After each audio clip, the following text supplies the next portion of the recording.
number of goods or materials in storage. Ang gingon ni Jopia kay cute. Ang sa ni hangga to ganina.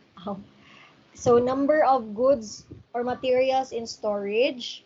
Okay, I agree with the number. So the word number. I also agree with documenting. So basically, you are already getting there, no? You're documenting the number or the list. Okay? The number of or list of. Okay, good. Martiluna, you still remembered, no, the different parts of inventory, the raw mat, the WIP, the finished goods. So I agree with the storage, but it doesn't only be about storing raw mats. It should also be storing of finished goods, more importantly, and of course your work in process. But there is still one lacking parts that you miss. Marty, any other opinion about inventory? Para yun sa man din ang inventory. Sige daw. Any other? Correct, Baya or James, no? It's the MRO, your materials, your repair items, and your office and other mga overhead na we call it mga other existing items or operating tools, repair tools, materials, no? That includes your bond paper, your scissors, your machines, all that are accounted in inventory.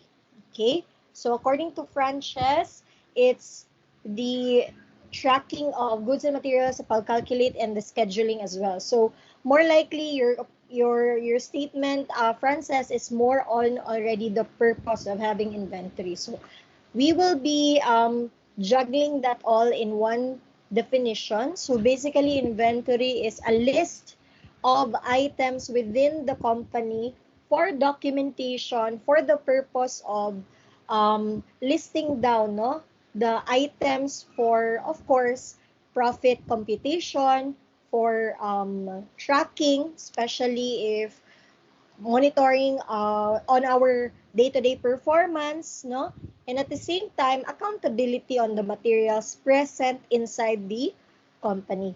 Now, as you can see in the slide, it says inventory management is the objective. Inventory management's objective rather is to strike a balance, no, meaning to say between your inventory investment and customer service. In short, I am making sure that if I invest to this type of inventory tracking or monitoring system, will it provide a better customer service? Like for example, no, like you actually maintained only having a kanang manual way of inventory or manual listing of all your halin, your profit for the day, your sales, and then you invested, let's say for example, an Excel file, or maybe level up gid mo, you invested for a kanang a system like you bought it from IBM or from Oracle, no, all those are some inventory tools, no, that are already very technical. Let's just say you invested in that. Now, that investment of spending and maintaining that system, is it worth it that it improves our customer service? If yes, then that's a good inventory investment. But if not, then it just leads us to loss of sales. So that's the goal of inventory management. Now, what is the importance of inventory then? One of the most expensive assets inside the company is, of course, all that we invest is in our inventory. Like for example, if you start off with having a company, right? And when you do start a company, you capitalize on your goods, existing goods, mga preliminary nimo nga ipang offer to your clients, and usually that is 50%. Now, if that 50% of the products you are not able to track that down, technically, what will happen? Your business will be, in short, dili ka maka-check if you're earning or worse, bas hindi gikawatan na ka because you were not able to trace, no, the number of items you have inside the company. Operations managers must also balance inventory management and customer service. That's also already mentioned in the previous slide. Now, what are the functions of inventory? We will decouple or separate various parts. So as mentioned, there are 4 parts: raw mat, WIP or work in process, your MRO, materials, repair and operating tools, and of course your finished goods, to decouple the firm from fluctuations in demand. So as mentioned, in reality, there is no the same demand per day, right? Although we can assume that we have the same demand per day, but technically, guys, lain-lain gud ang demand per day, right? And and another one is okay. Can you see the slide? Ba, sorry, nawala. And then, of course, ang pinakagusto gid nato is ang ato ang demand is the same every day so that we know how many people we need, how much time do we need to produce products. But of course, lain-lain gid siya. Especially if our products are seasonal products. Like there are times na dili sila kanang mahalin, no? So, next is to take advantage of quantity discounts. So, basindi ay if we will order more, we can take advantage of the discount. That's the purpose of inventory. Now, if you know how much you have inside, you are able to compute, no? And take advantage of the discount. And to hedge against inflation. Okay, basin the next time you buy the items, it is now more expensive. Okay? So, what are the different types of inventory? As mentioned, we have the M there, sorry, not materials, but maintenance. Okay, not materials. I stand corrected. So, we have the 4 parts: raw mat, work in process, MRO, and finished goods. Usually, we thought that inventory is only using finished goods. But if we are a manufacturing company, obviously, naagid tayo raw mat, naagid tayo work in process, and in all areas, we have MRO, good MRO types of inventory. Okay? But for retail type of companies, kana mo palit lang, then baligya, no, mga buy and sell, usually, finished goods and MRO lang ang present. Wala tayo raw material and work in process. So what are the different types of retail company like SM, Ayala, anything that just do buy and sell? That's retail. Okay? So, what is the material flow cycle? Of course, an input of the raw mat, it waits to be inspected, waits to be moved. So, dagan siya waiting time, no? Then your move time, it waits another time na pud for the queue in the operator, set up pa yung machine, and then the run time, and then your output. That's really the material flow cycle. 95% of that is non-value adding. And only 5% is value adding. Di ba? Kamantay mo 5% ra ang important, which is the runtime of the output. Pero, we have to do all the others. That's why the materials should be prepared as early as possible. Okay? Now, how do we manage inventory? So, this is the first tool that I'm gonna teach. It's ABC and records accuracy. So the first 2 tools that I'm gonna teach. Hopefully we can finish also the other 3 nga kuan ready for your quiz on Friday. So in managing inventory, there are 2 types: how inventory items can be classified and how accurate the records can be maintained. So the first tool is the ABC analysis. Now, how do you do ABC analysis? It means that you will classify the materials based on their annual peso volume or annual dollar volume. In short, based on their kadaghanon and kamahalon. Nagets ra? Now, there will be times that that item is usara siya but it's too expensive. So, you have to take care of that gihapon. There are also times that that item is too many but it just costs mga 50 cents. So, if it will be lost, di ra kayo sakit taplan, no? But if you have an item that is 1 unit but it costs 3 million, and if it will be lost, you lost 3 million, of course, including the profit, then that is already mismanagement in your inventory. So si ABC analysis is, yang pasabot, you have to establish policies for the few critical parts and not on the trivial ones. So mura na siya braan panty sa Avon compared sa kato ilang mga mahalon nga gadgets nga baligya. Okay? Kay kung mawala ang usa ka bra, it's just 50 pesos. Pero if ang kato ilang mga lipsticks ang mawala, then they lose more.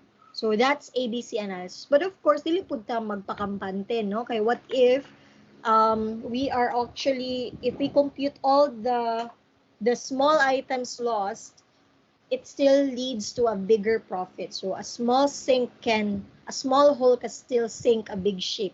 Diba? So mo na siya nga important. We have to be careful in all types of categories. But in ABC analysis is must we provide a stricter way of managing class A's rather than the B's and the C's. Now, how do you know if it's class A? So the technique ragid guys is you have to multiply the units and the cost. And then once you multiply the units and the cost, whether in dollar or peso, you will be given an annual dollar or peso volume, and then you compute its percentage contribution. So you're like doing the Pareto analysis, no? So what you're gonna do is $90,000 divided by the total of 232. That gives you 38.8. Now, in identifying if it's top A or top A or B, obviously, we will just follow the 80-20 rule. So if I will include 11, mula pas naman siya sa 80, right? It's already 83. So meaning, si 11% is already considered part of B. Okay? And then for the C, kay gagmay na gid kay siya. 3.7, 0.5, 0.4. So as you can see, in units, 2,000 units siya. 1, 2, pero tag 0.60 o 0.40 raman. So the same goes with B's.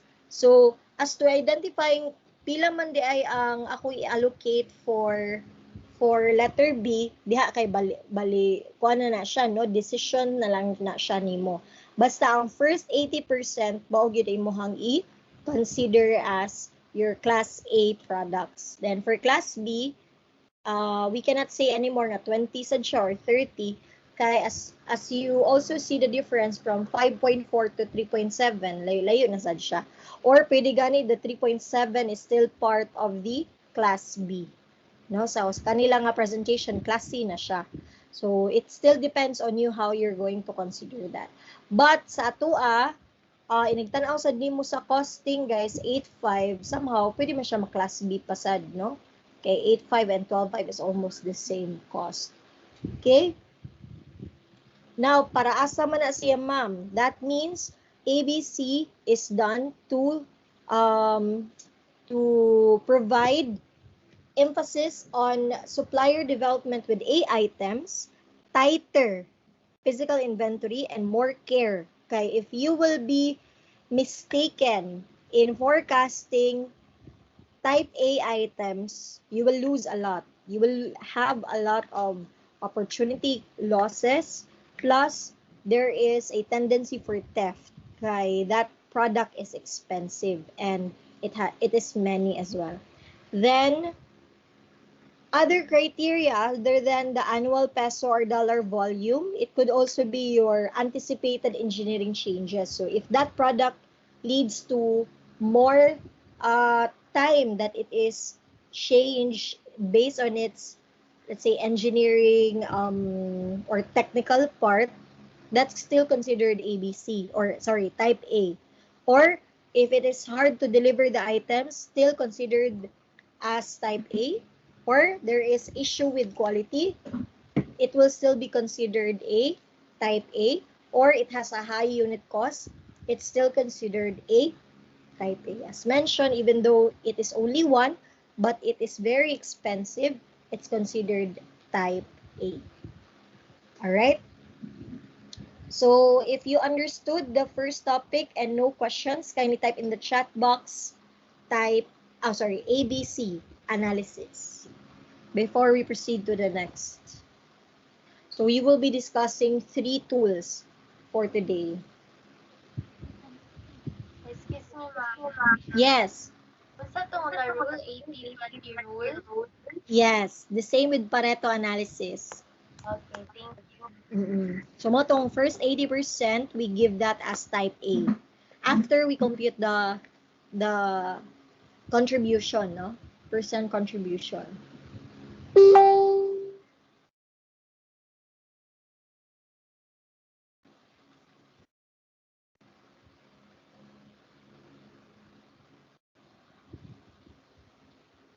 Okay.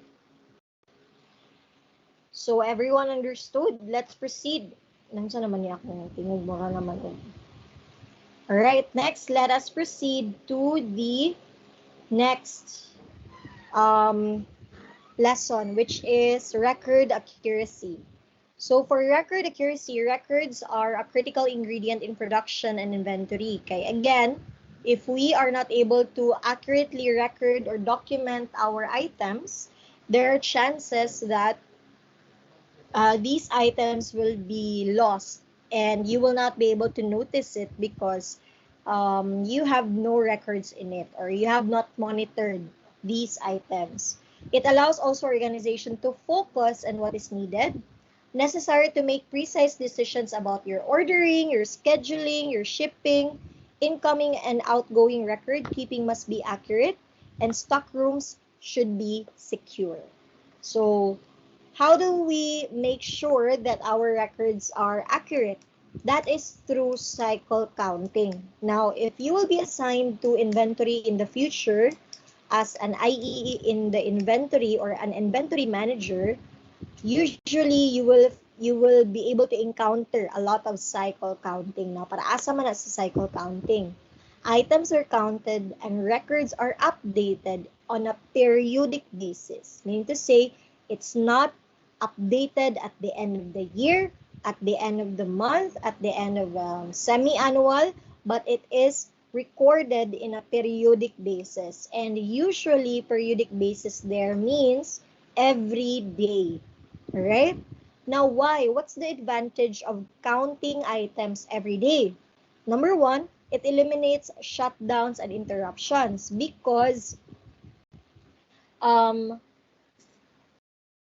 because if you will count at the end of the year and then you will have to stop operations. No, like for example, you have like 1,000 SKUs, let's say 10,000 stock keeping units. Then at the end of the year, you will have to stop your operations just to count the number of items. So stopping of operations, no income for 3 days or even 5 days, no, if that's the case, then you will have to pay pa overtime with your workers because they will be counting for you. So it has a lot of interruptions. So as much as possible, you will have to kanang panganani do it every day. All right? Next, eliminates annual inventory adjustment. Meaning to say, as mentioned, instead of doing it every year, you will be doing it every day. And you are able to check, know what are the common errors that you find every time there is an issue. Asa ka? Anya na lang. So, it allows causes of errors to be identified and corrected. So, wait ha, for a while.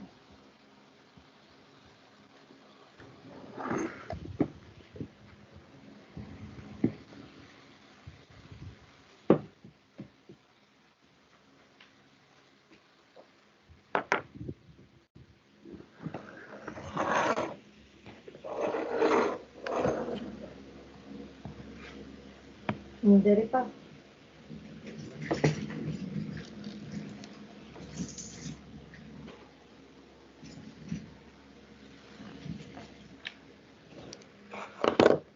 Okay. Ouch. Alright. Asa naman to? Okay, madungog ra ko? Yes, Hello? ma'am. Kita ra? Sige. So, again, if we do cycle counting manggod, what happens is, wait na mga lagi.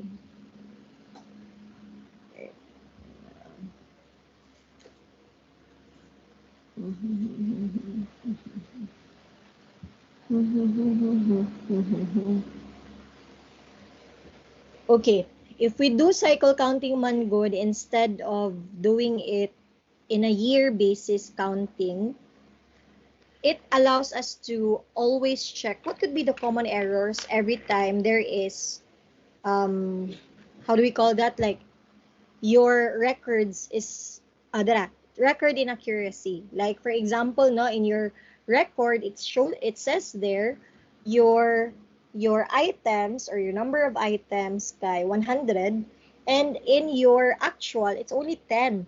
So why is that?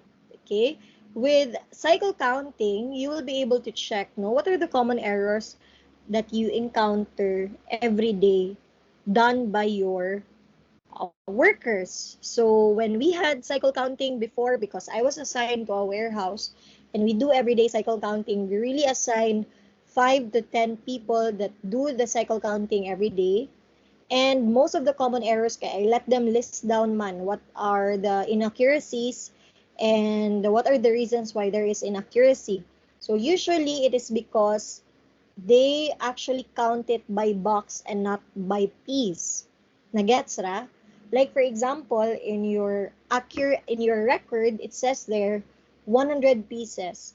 But when you sorry, let's reverse. In your record, it says there um yeah, correct. In your record, it says there 100. And then when you look at your actual, it was just 10. Okay, then you are confused. Why is it that there's a 90 either piece, unit, box difference? So most of the common that we found out during that time is that if the worker is new, usually he counts it by piece. So ang iyang gibuhat, i-record niya sa document is 100 pieces siya. But in fact, that item is recorded per box. So lain-lain magud, I think that was the most common, no, that I found during the time that I was assigned to inventory.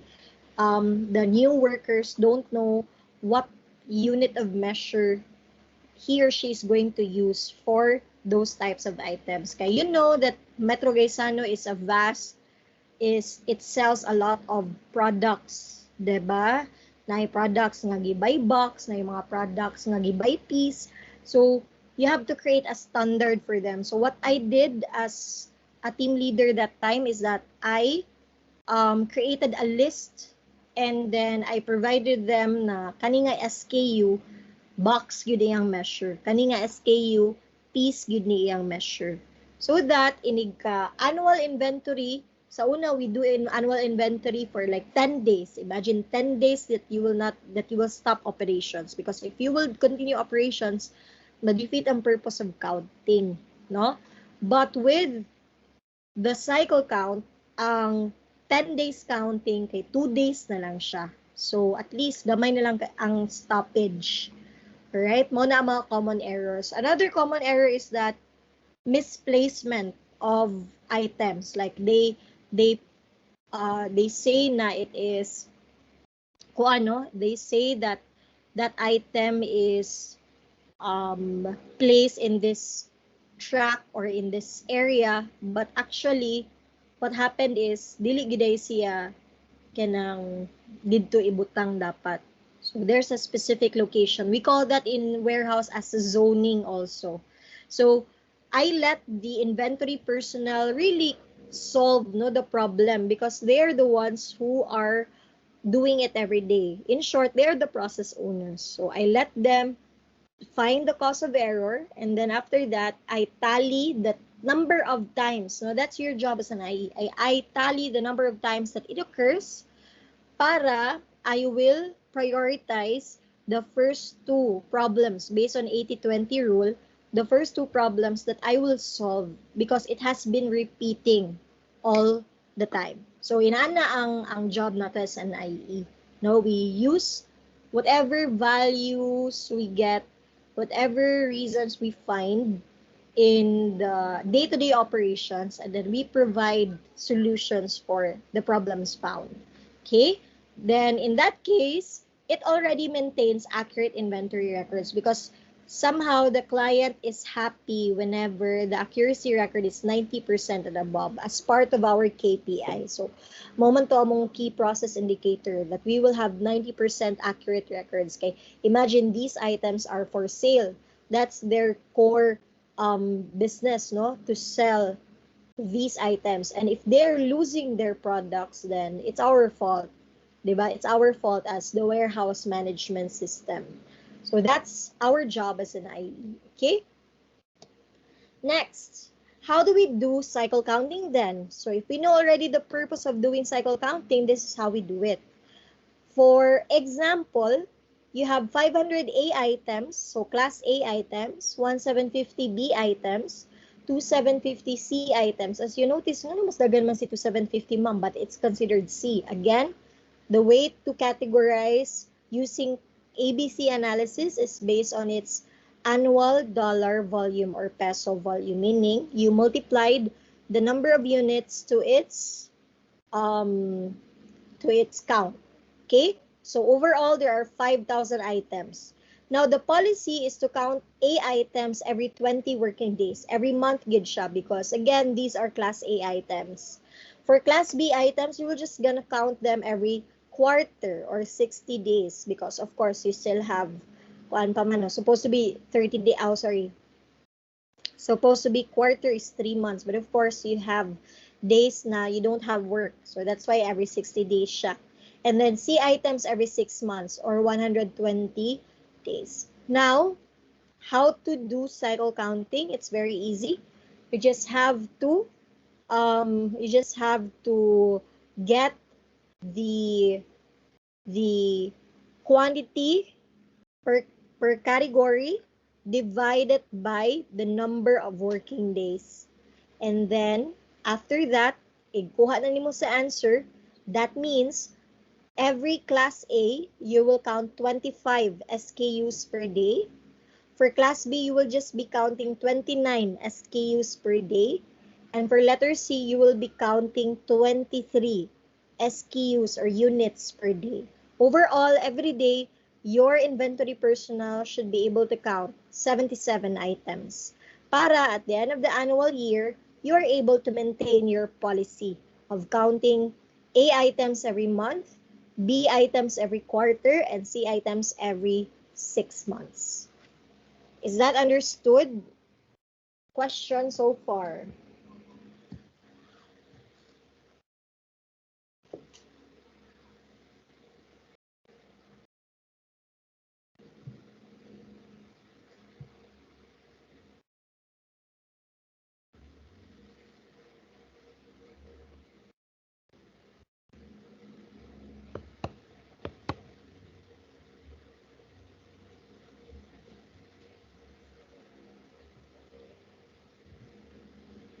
None so far. So if none, kindly type in the chat box cycle counting. So this will be part of your exam on Friday. Sayo na, no? It's very easy. Sayo na kayo, divide na mo then. That's it. The goal lang is you know what that means. So that means you will have to count 77 items per day to be able to complete your list. Alright? Now, control of service inventories can be a critical component of profitability because losses may come from shrinkage or pilferage, and it is applicable techniques include good personal selection. So, mamili gyud ang tao na pasudlon, guys, because kawatan unya na, right? And then you have to train them so that they know how to measure or what units to use for that type of product. Also, building of discipline, tight control on incoming shipments, And you have to have an effective control on all your goods leaving the facility. Mao bitaw nang if you are a supermarket or department store, you're working in the department store, your bag should be transparent para save time sa guard na mag kanang ko ano, save time siya sa guard nga mag sige pa og kay sa imong bag. So that's why your bags should be transparent. So I don't know why it didn't apply to warehouses, no? Okay, supposed to be inana sa duntaang case. Okay, we had actually a scenario before with Metro Gaisano. One time kay pag inventory check up, nawala ang Barbie to siya ha, Barbie siya nga shoes pambata. And then when we counted the boxes, ingon man to nga there are 50 shoes in that box. Dako man siya nga box. And then when we counted bag sa pag-check ni picker kay yan ang i-deliver, kuwangan daw sa 49 ra. So mo to na shock me nga nung 49 ra man nga we should not deliver it by piece. Kay ang instruction dito if it is Barbie shoes, it should automatically go to the store. Pero kato na time ka mag-deliver sa amo murag ni agi sa siya ba pass through facility. And then mo to akong gibuhat ato kay gi-report na lang nako but I did not let the receiver nga ma-chargean kay supposed to be ma-chargean dito ang receiver kay ni-accept siya but maybe na pagdawat niya it was really 50 and then pag adto na sa warehouse sa sulod na pag store na siguro to dito nawala. And then na-notice na mo another item na po on the same location, brief na po to siya. Kaya syempre, these are stores. Mo to na ibumigi unsa pagpagawa sa shoes. So, wala rami. I just made a report on it. Pero charge to charge to us as the warehouse management system. Now, next time, nawala na po ng brief. Mo to na ibumigi unsa man paglusot sa brief. So, it's either gisulog gid to, no? Nga nakalusot man. And then, last na kay medyo ay naman nato na mo siya nga siya kawatan. Actually, he's a janitor, no? So, giay naman to na mo siya kay he always brings or carries around a very big bag. Then mo to, pag-check sa guard, kay ang yan gibuhat kay nagbutang siya og item sa iyang bawnanan. Kanang pagkaon ba? So, it was just actually a calculator sa office, no? Then iyang gisulod sa bag. And then, nakitaan man sa guard, kay medyo giay naman to siya nga kawatan. So, pag double check iyang bag, then pag open, kay, na dito ang calculator. So, he was automatically terminated without any reason. And then, the guard also on duty, before, dili katong nakasakop, but katong guard nga on duty atong mga days nga nawala to na items, was also kanang patangtang. Because, this murag, technically lisod kaayo nga nakalusot ang item, especially katong sa shoes daan, no, like it's really impossible nga mawala ang shoes kay dako ba jud siya. So how come nakalusot siya sa guard? So it's either the guard did not check or kung sabo ang guard, no? So it's important that we have to have an effective control on all goods leaving the facility. Sa amo kay before they leave or go out of the guardhouse, ipa-check pa nila sa team leader. So, mura po taon ko guard sa una, no? Inig, padung nila out, ma'am, check my bag, check pa ang bag, check pa sa guard. Tulugid ka check before sila makahawa. So, na may guard sa suit, na may guard sa gate. So, they will have to do 3 check-ups before sila makagawas. Okay? So, that's how critical warehousing is. No?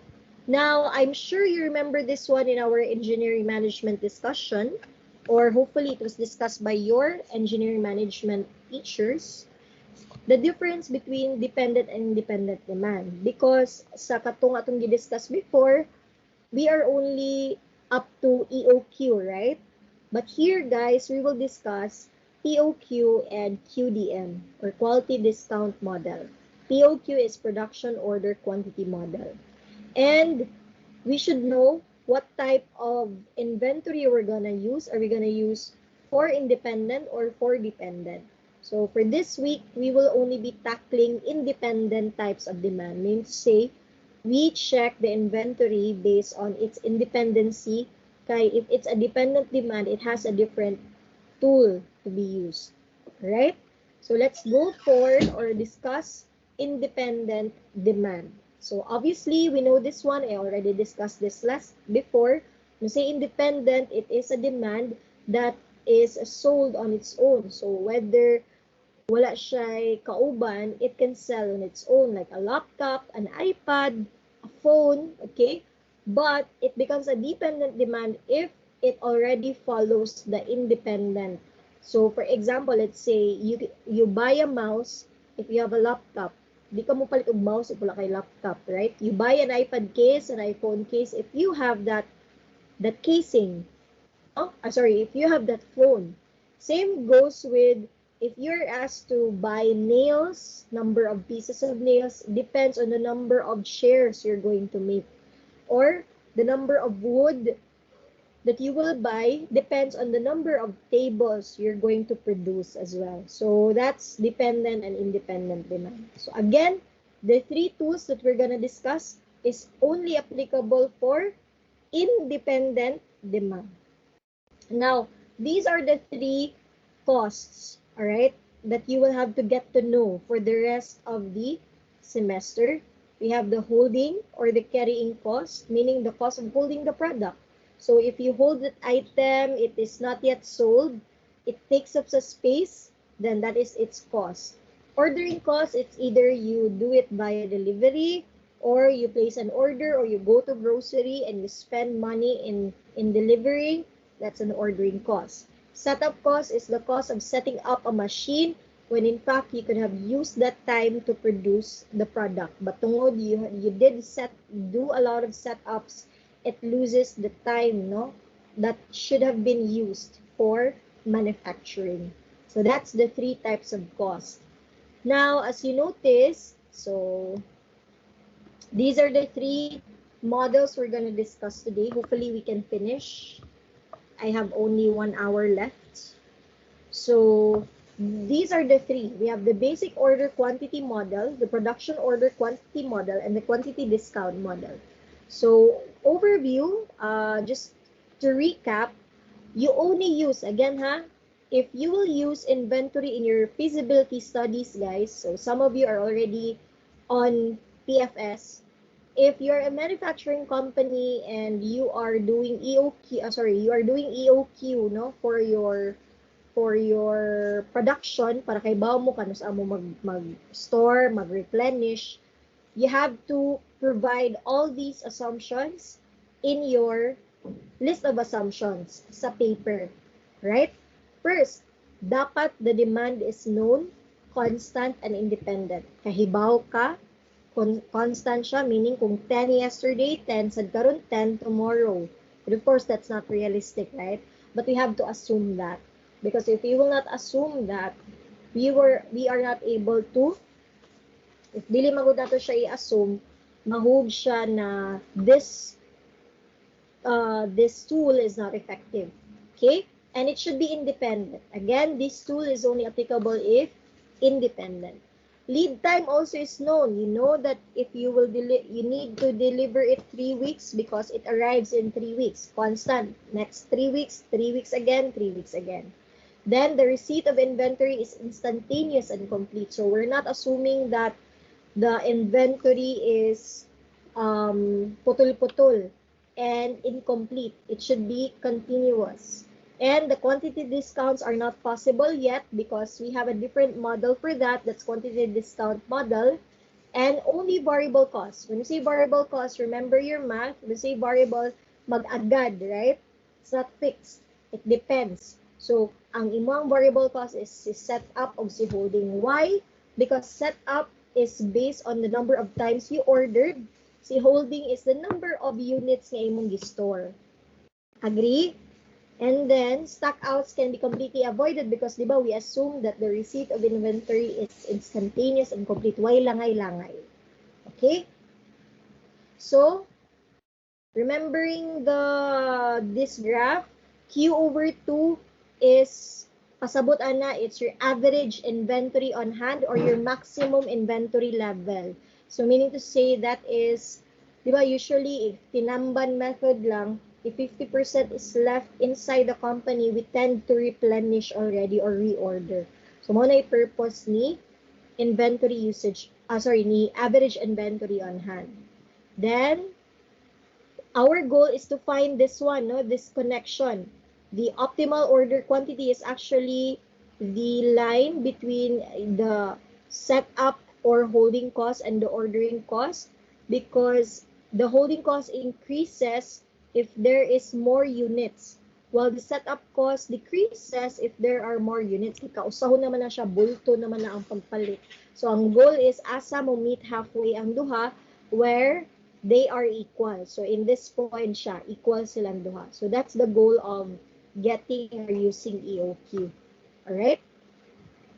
So that's actually the way it was computed. So let me join here. Alright, so okay. Ay, nawala akong screen.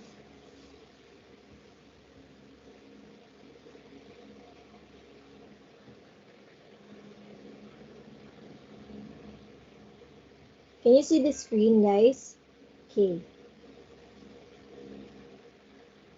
Let's go to notes. Oops.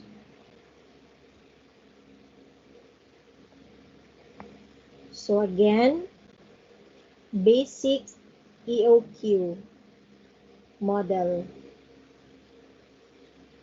Unsa to ang goal based on that graph? Equal si annual setup cost o si annual holding cost. So if that is the case, sorry.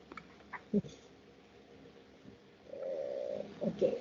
So if that is the case, we are going to equate the two. So annual setup cost should be equal to your annual holding cost, right?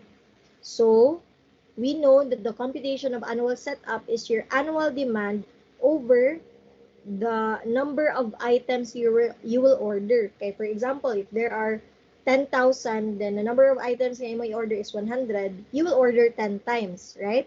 So the D over Q is actually the number of times you will order. Then you will just multiply that to your setup cost, correct? Then your annual holding cost is your average inventory on hand. Mo naman ang nice units nga ma-store, imong ipabilin. So Q over 2 times your holding cost. And our goal is to find your optimal Q. So we will do cross multiplication. So what happens is Q squared is equal to 2ds over H. So to get the optimal quantity, it's square root of 2ds over H. So this is the formula in getting the optimal quantity for basic EOQ. Alright? Then, do not forget your number of times we will order. So, we call that as N is actually just D over Q, asterisk. And the time between orders, kanus aman ta mag-order. Okay, we know that we will order 10 times. So, tig kanus aman ta mo-order para sa 10 times. So, that's your number of days in a year, working days in a year, over your N, number of times. And don't forget, your total cost is your annual setup cost plus your annual holding cost. In short, that's D over Q asterisk times S plus Q asterisk over 2 times H. Remember this one?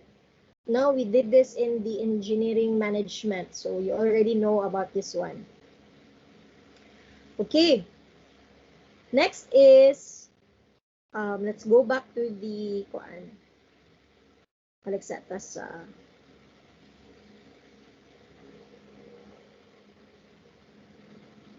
Okay.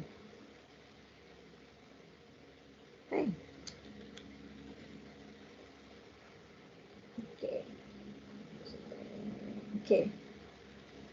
Dali na lang ko mag-share ha para di na ta mag-move. Okay, dali na lang.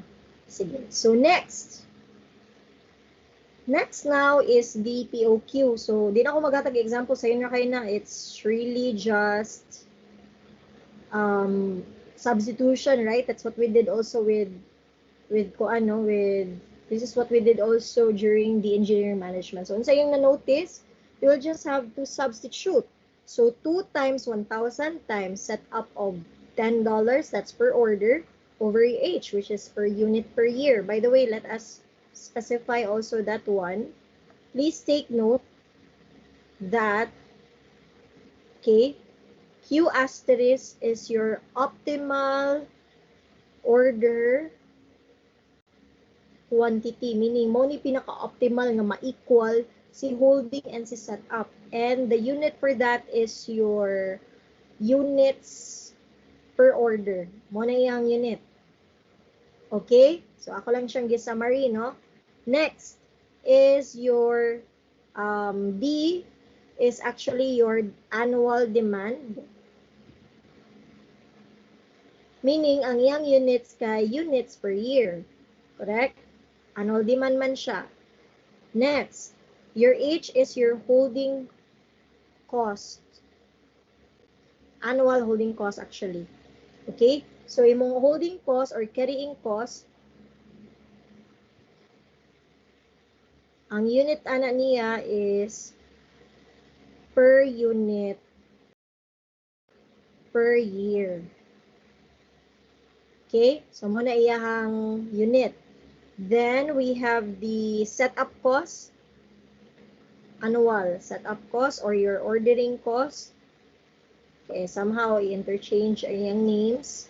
Ang formula ni ay ang yung unit is ordering man siya. So, sorry, by the way, this is PHP per unit per year. So, kani PHP or dollars or euros, PHP per order. Or per number of times that we order. No? Then, what else are present there in the formula? Square root of 2ds over h. Mora no? Yeah. 2ds over h. Okay, so at least you have an idea already on the measure. So in this case, 2ds over h. So d is annual per year. Setup is per order. So meaning to say, ang mahabilin over per unit per year, makancel si year, makancel sa mutway si unit kay demand times setup bilisan. Sige na, ato na i-compute. If butangan na itong units. So, square root of Q asterisk, kaya dapat ang answer ani is units per order. So, square root of 2 times 1,000 units per year.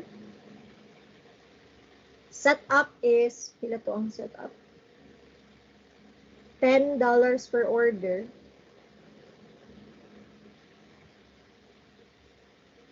Over 0.5 per unit per year. So in that case, the year actually is cancelled. Then the units kay ma-square siya, kay per unit man siya. So nasaka siya, right? So ma-unit squared siya, which is correct, kay square root man siya. No?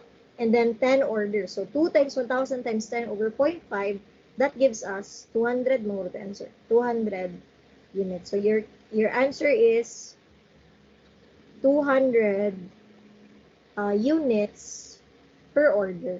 Kaya na unit squared year per order. So that's your answer.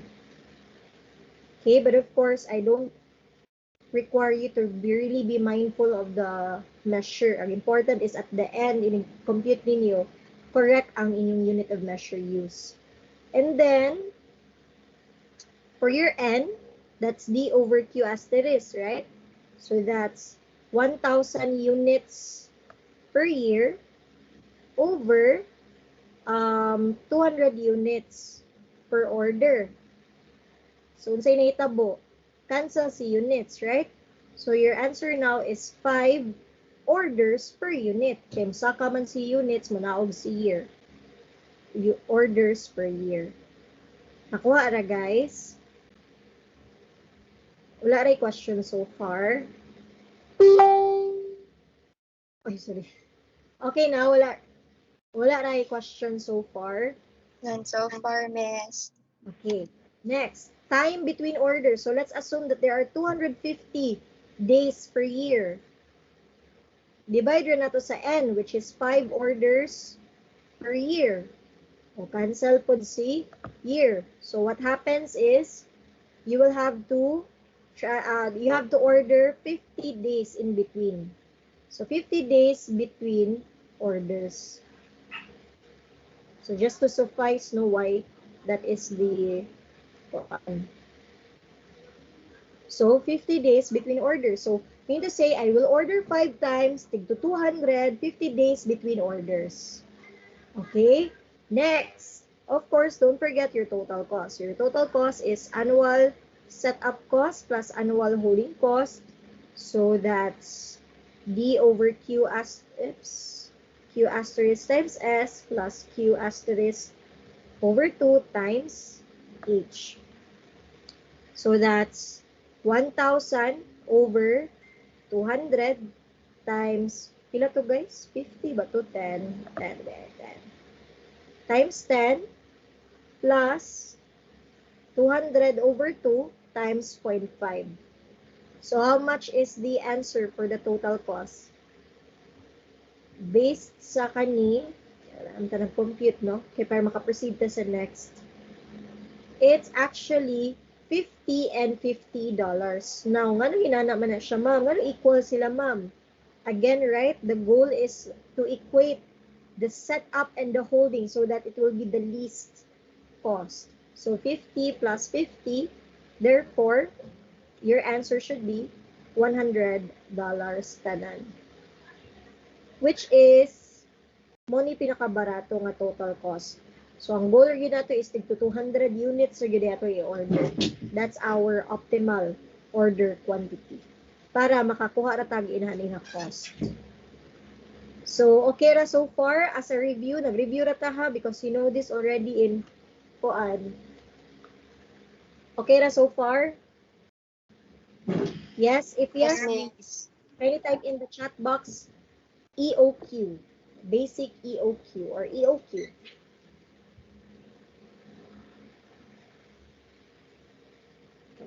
Ako na rin i-share ang Google Drive. Okay. Para di ata masig-move. Alright, so kasabot ra.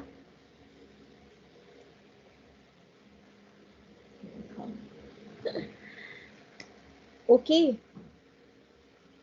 Sige.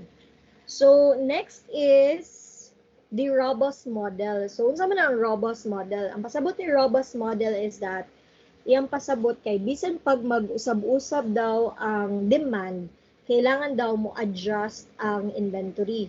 Okay, for example, no, let's say from here in the presentation, 1,000 gito ang original because you only do orders 200. But what if musaka ang demand? It's now instead of 1,000 kay 1,500 na siya. Will we stick with the 200 units na i-deliver? So, iyang gi-compute nga as is lang, no? The total cost is, he is still using the 200. The total cost now is 125. Pero, if we will be robust and really change the number of units to order, from 200, it will be 204.9 good based on the actual computation using the square root of 2ds over h. Our cost is 122.48. It is less than by, from 125 na siya mga less than $2. Gamay ra kayo, no? $2 yung mga 100 pesos. But, of course, if padayunon siya, like in how many years siya padaganon, it's still going to be a big amount. Okay, so as much as possible, your EOQ daw should be robust. So you have to change from time to time based on your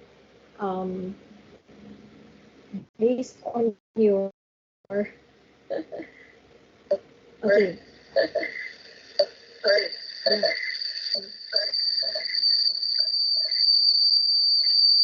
Na-on akong mic din.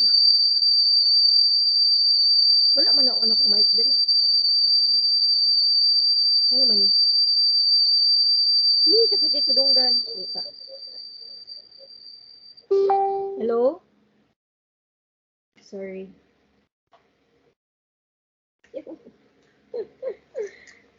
So, sige, balik. Okay na? Na-speak na din ako. Sige, balik. Pwede na-speaker na ako.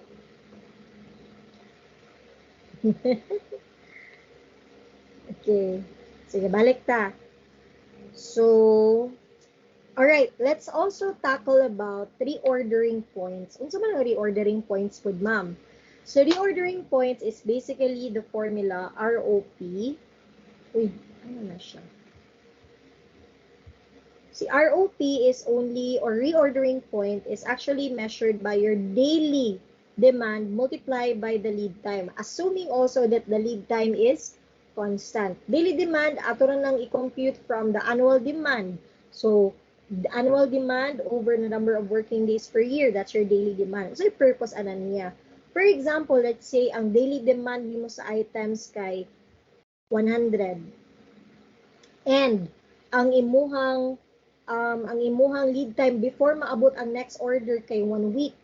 Or let's just have that as 7 days. So, times 7 days. So, to get the ROP is just a multiplication or product of the two, that's 700 units. In short, kailangan daw, you will have to store 700 units inside your business before ta mo order. So, mura siya og kanang Kanban ba, like it actually dictates you that, hey, you have to order already kay 700 na rin habilin.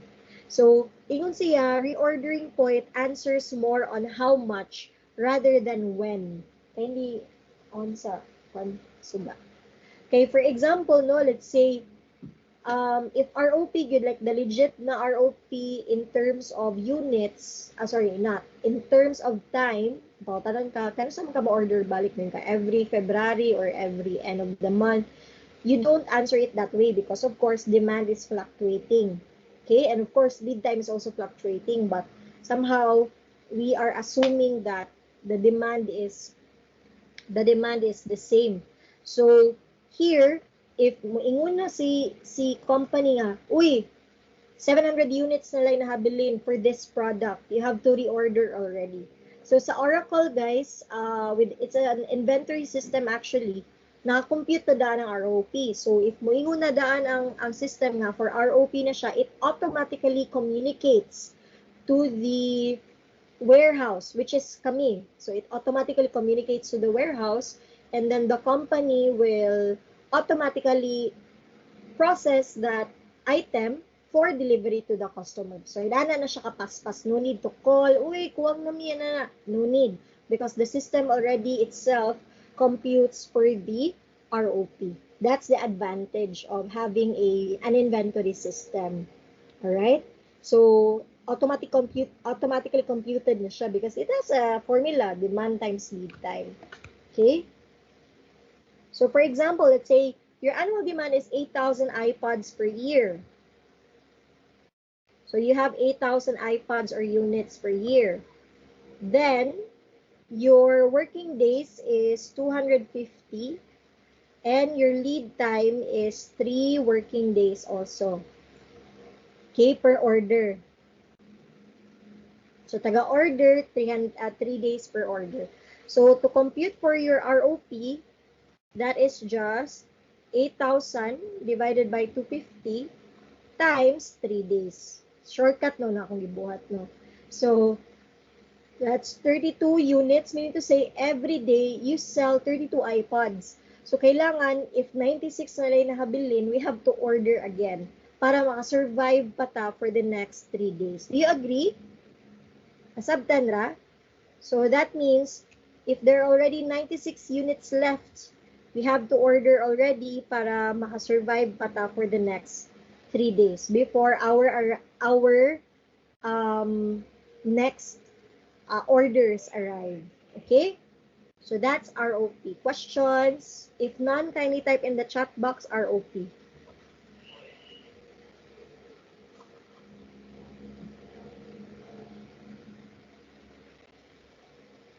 Okay.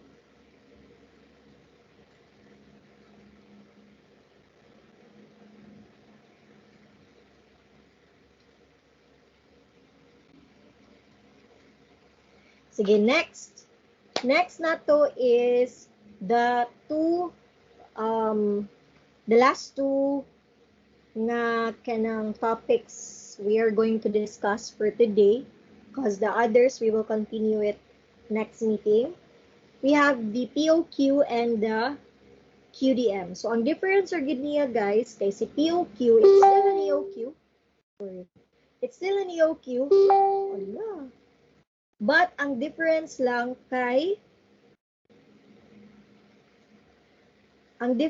niya is there is already P and a Q.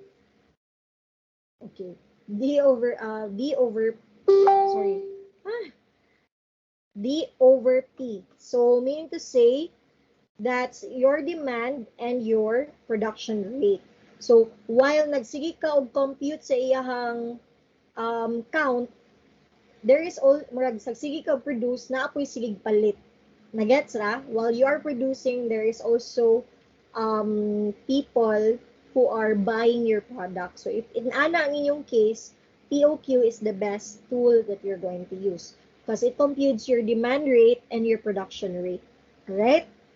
Then, ang difference niya is, I will discuss later. Next is si QDM. So, si QDM this time is lahi iyaha because iyaha is, you will have to take advantage of the discounts. So, to be able to take advantage of the discounts, ang mahitabo is, you will be kanang getting also the price multiplied by the annual demand para makompute nimo ang imuhang bayad ra based sa iyang presyo. Kaya di ba, if there's a discount, then mas barato iyang price from the original. Okay? So, let me just get my nalobat na for a while.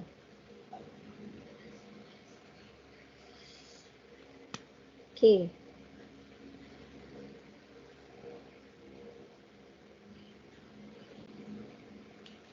So far, wala ray questions. Nasabtan ra ang discussion. Wala pa, miss. Wala nasabtan or wala Ay, wala pa. As of now, wala pa yung questions. Binakugulay nasabtan. Hubaan ko ato da. Sige. So, let us now go to POQ model. So, for the POQ model or the production order quantity model, ang iyang formula for the Q asterisk na, guys, is square root of 2ds over h times 1 minus d over p. So, in short, ang nausab kay si h, gimultiplyan na siya og production rate. Kung for example, imong demand is 4, ang production rate nimo is 8. So 4 over 8 is 0.5. 1 minus 0.5 is 0.5. We need to say 50% ra ang holding cost kay gamay ra man ang units nga di-stay diha kay gipalit naman sad siya. So inana iyang concept, no? And then if you're going to compute for the n there, obviously it's still D over Q. But QP na siya, production order quantity model na siya. Then your T is still this over your N. It's the same. Now, for your total cost is D over Q of your P times S gihapon, but for your holding cost, na usab na siya, kaya ang changes kinaman siya sa holding cost. Mama na, no, makita ninyo diha. So, therefore, that's Q over 2 times, di makita, no? Wait, akong pagamihan akong agi. Dako ra kay akong agi. So, that is for the total cost that,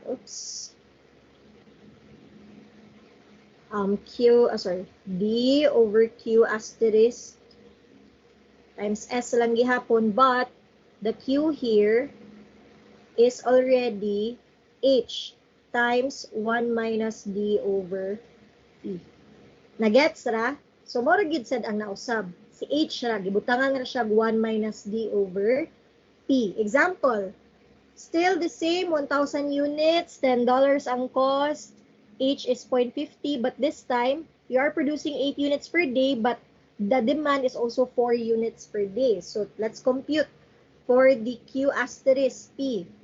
So, that's square root of 2ds of 1,000 over S of 10 over 0.5 times 1 minus 4 over 8.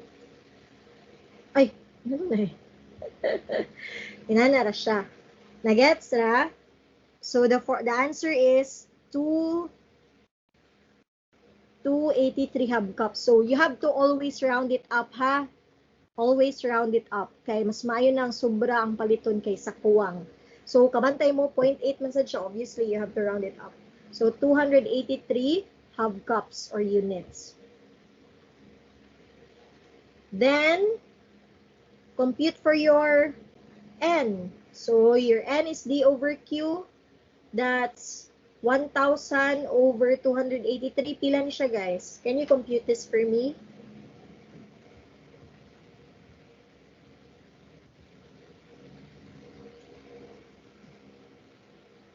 Pila man?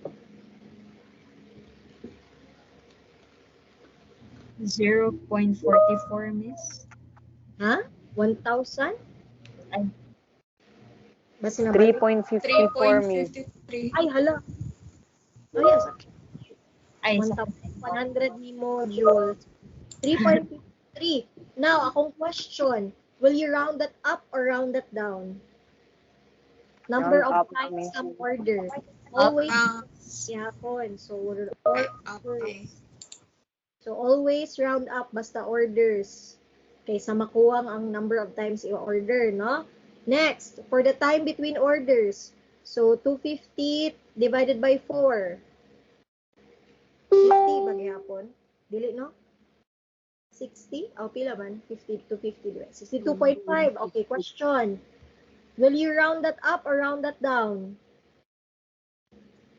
Round up. Up, ma'am. So, kung maingon kog 63 days, wala pa ko nalangay?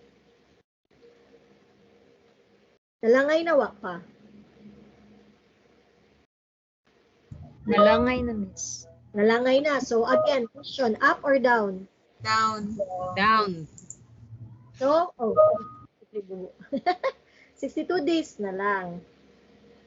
Okay, so you have to round that down. Siya ra mag-down. The rest up. Up na sila. Bisag usara na ang mahabilin, up gid na siya.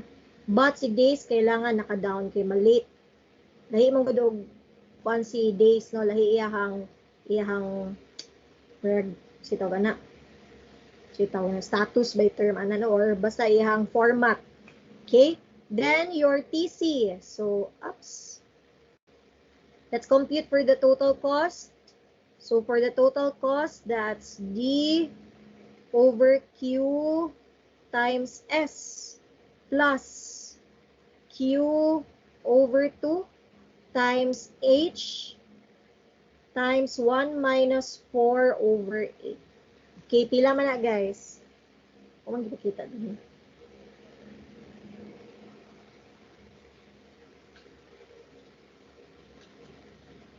Pila?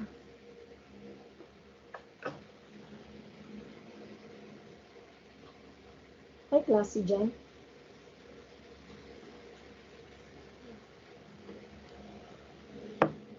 How much? 70.71. Si 35 ang isa 35 pod. Same ba? Same na ang both? Naalay difference sa decimal, no? Naalay difference sa decimal. But it's the same. Are you sure? 1,000? Okay. 2.5. Yeah. So, it's 35.375 plus 35.375. Sakto? Same ra gina sila.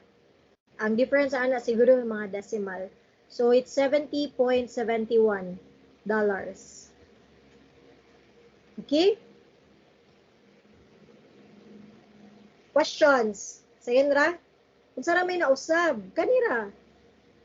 Gikan sa total cost o katong pag-compute sa kanira gyud, no? Kanira gyud ang nausab o sa kani.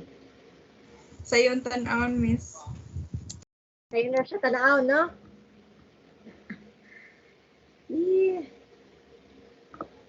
Okay.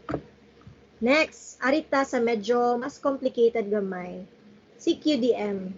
So si QDM, this time, ang basis now is mag-choose ka unsa may best nga number of units I will order that I will take advantage of the discount.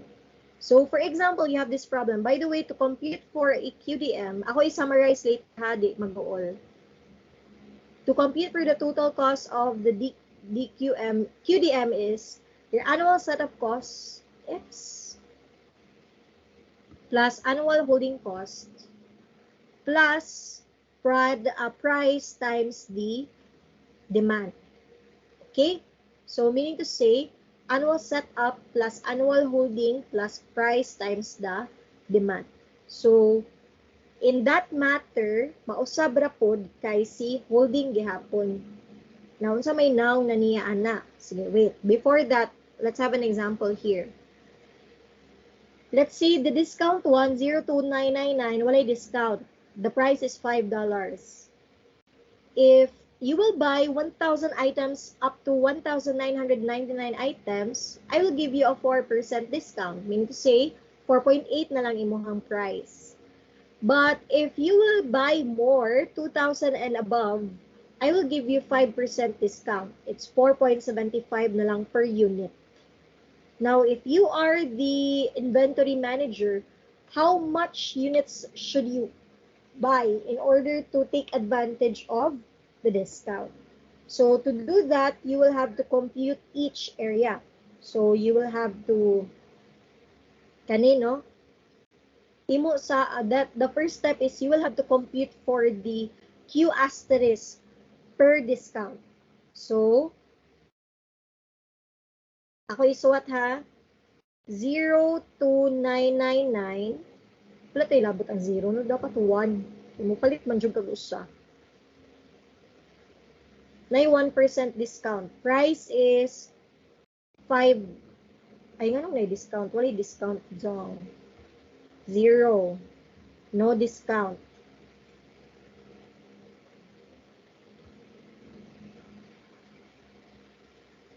Ang presyo. If